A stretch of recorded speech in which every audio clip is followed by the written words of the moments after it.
Welcome back. Bill Cortez here, filling in for John Tobacco on Liquid Lunch. The race for mayor, New York City mayor in 2021 is heating up already. There's no shortage of Democrats looking to take a crack at City Hall. But Republicans are continuing to try to find candidates to rally around. Today, we're lucky enough to speak to one of the Republicans who's thrown his hat in the ring, former New York City police officer and Republican candidate for mayor, Bill Pepitone. Bill, thanks for joining us today. Thanks for having me. Good afternoon. Good afternoon. So, Bill, it's been pretty clear this has been a tough 8 years with Bill de Blasio in City Hall. Very different than the previous 20 that we had under Giuliani and Bloomberg. I think a lot of people will say that the city took a lot of steps back and regressed a lot from those last 2 decades of leadership here in the city. What are some of the key points to your campaign platform that you see, particularly in terms of the lockdowns? How do you get New York, how would you get, as mayor, New York back and working? Well, it begins and ends really with public safety. If you don't have public safety, you really have nothing to build on. And that goes for business and economy. And especially now with COVID and the lockdowns, we've seen this mayor, we've seen this governor shut down businesses, shut down our economy, put people out of work, force people out of their homes. We have to change that. We have to open up the city. And once we do, we have to make sure we can protect the people and protect the businesses. That's one of the most important points of my campaign and of my administration. Open business, protect businesses and protect people.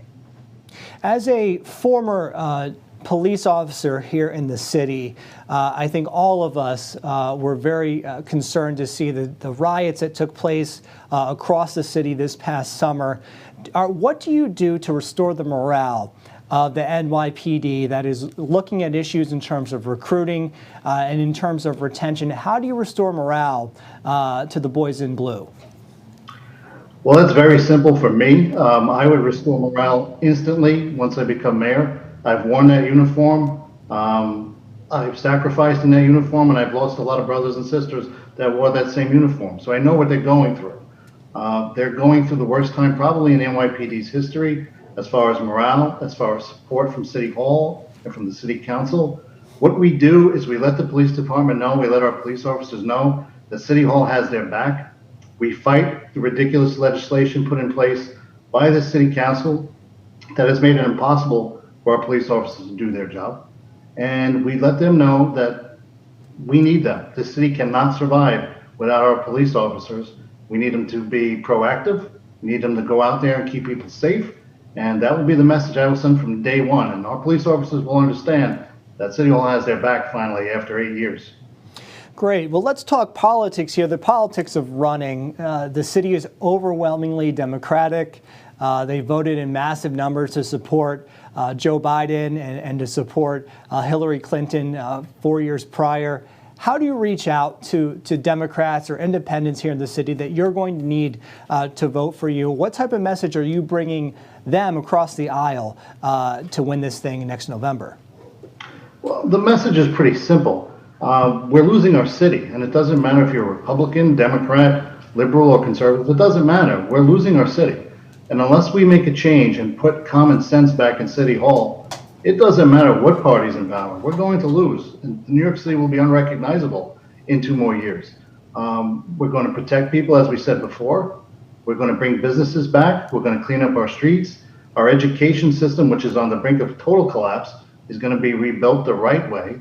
So it doesn't really matter what party you're part of or how you voted in the past. This is about the survival for New York City.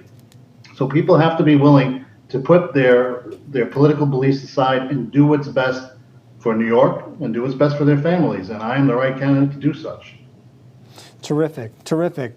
So how has the campaign trail treated you so far? It could be quite a new experience for a lot of people who haven't been out there. Have you hit all 5 boroughs yet? Have you any interesting tidbits or anecdotes from the campaign trail?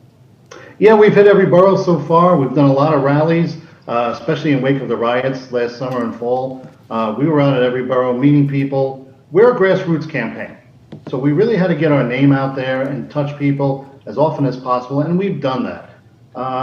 We've met so many great people who are so interested in in a new campaign, a fresh outlook for New York City, not the same old politics as usual. And that's the message we've gotten from most people. They don't want the same old politicians. They don't want anybody that's been in power along with de Blasio these last 7 years and have done absolutely nothing. They want somebody new. They want fresh ideas, and they want somebody who just cares about New York City. That's our message. That's been our message from the beginning, and the support so far has been phenomenal. And now we're shifting into fundraising gear as we go into January, and we're going to make a big, strong push in January. Well, there's no secret that New York City mayors and New York State governors have always had quite a tension. You go back to Mayor Lindsay and Governor Rockefeller and all the way through. There's always a bit of tension between the two. Now, say you walk through and you are now Mayor Pepitone come the end of 21.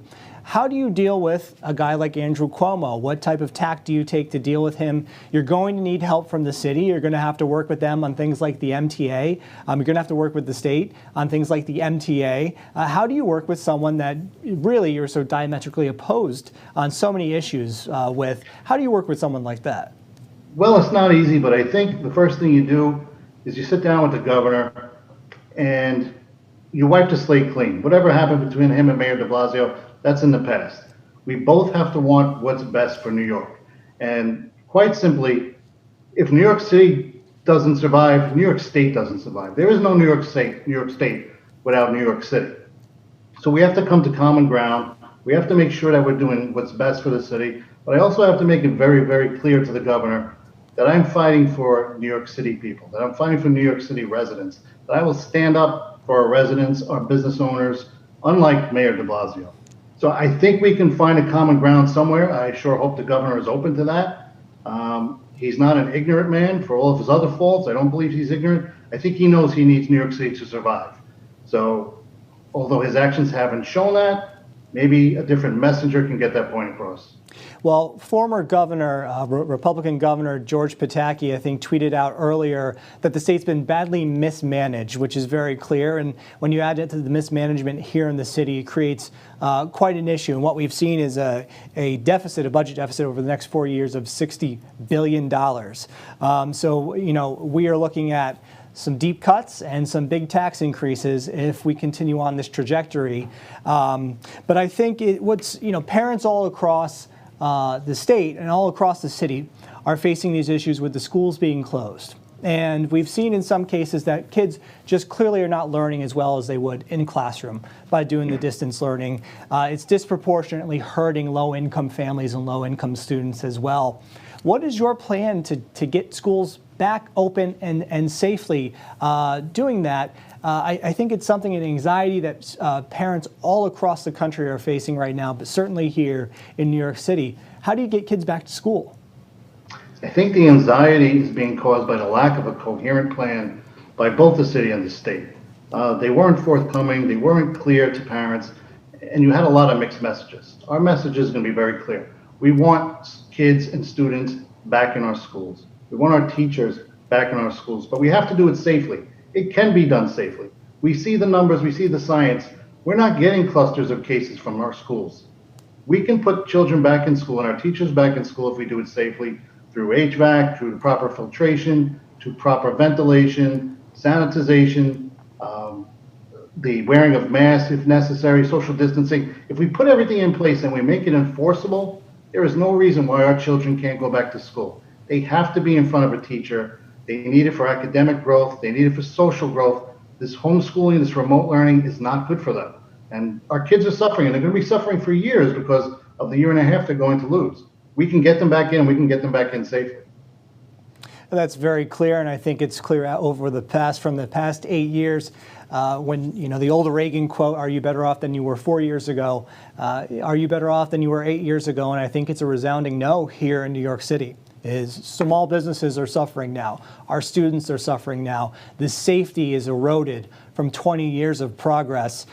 Your thoughts on de Blasio's plan to close Rikers and to move some of these prisoners into the boroughs? There's been outcry all across on both Republicans and Democrats, but certainly a little more muted on the Democratic side. How do you reverse that, and what would you do to kind of reform this and roll back that really misguided plan to close Rikers Island? I am vehemently opposed to closing Rikers Island. There is no reason why we cannot use Rikers Island and not put prisons in the outer boroughs. The money that the mayor put aside to open up these new prisons, that can be invested in Rikers Island. There's a lot of work that has to be done on Rikers. There's a lot of safety issues. There's a lot of structural issues. We put that money in place in Rikers. We rebuild our prison system there. We support our corrections officers, which is part of the problem. They have no support whatsoever from City Hall, as far as funding, as far as being protected, and as far as having the right personnel. His plan is not going to work. It never came to fruition because he can't follow anything through fruition. We're going to keep Rikers exactly where it is. We're going to rebuild it. We're going to make it safe, and we're going to keep prisons out of our outer boroughs. Bill Pepitone, ladies and gentlemen. This is former NYPD. We're a big fan here on Liquid Lunch of our police officers and our firefighters and our first responders here. Anybody willing to put themselves out, especially in this environment right now, to run for public office, you got to take their hat off to them. But Bill, thank you so much for joining us today. We really appreciate it, and good luck on your campaign. Thanks so much. Appreciate it. Be well.